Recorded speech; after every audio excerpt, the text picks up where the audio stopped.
SubhanAllah, like I had a very different 9/11 experience as an American Muslim because I was like in a bubble of studying at that point. So when, at that point, I'd kind of already sort of moved on from any type of identity. I was like in full self-discovery. And when 9/11 hit, I remember, looking at the TV, seeing it on different screens, and I was trying to change the channel. I didn't even really know what was happening. Like, it was probably just another accident, something that has nothing to do with me. And then I was talking to my relatives back here in the States, and they were telling me what was happening. And, I was already sort of committed to self-discovery. At that point in my life, I wasn't committed to da'wah per se, as a path. I knew I was going to come back to the States in the summer. And I did. I came back to the States summer 2002. I went to all the Islamic conventions that summer.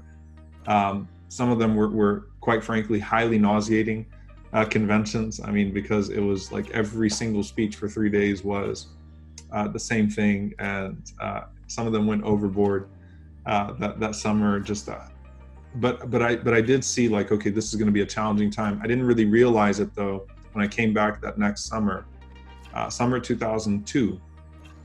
And I just noted the difference of treatment.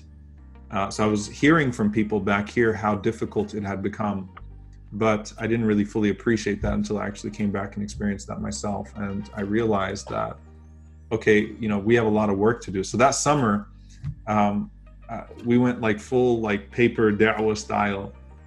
There's a brother in Baton Rouge, Louisiana named Brother Edward.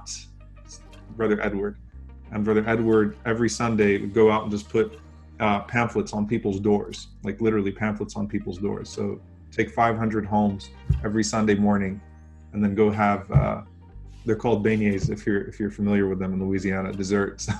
But we were all like fully in, like, all right, we've got to do da'wah. We've got to change this perception. We've got to get out there and help. And again, I was still a teenager at that point, but I was definitely engaged in not just in da'wah, but in also talking to people that knew that I had just gone overseas to study. So like, you got to understand, I played basketball my whole life. I had all non-Muslim friends.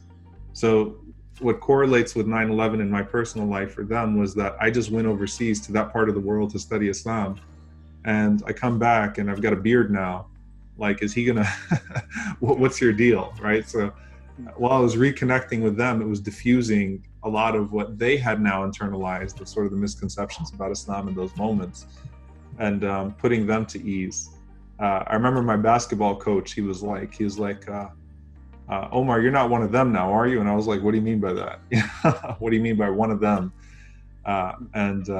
That's where people were at. And frankly, in a place like Louisiana, where there isn't a huge Muslim presence in particular, right? Like, there was a deep fear, like, okay, who are these people that just committed this heinous terrorist attack against our country?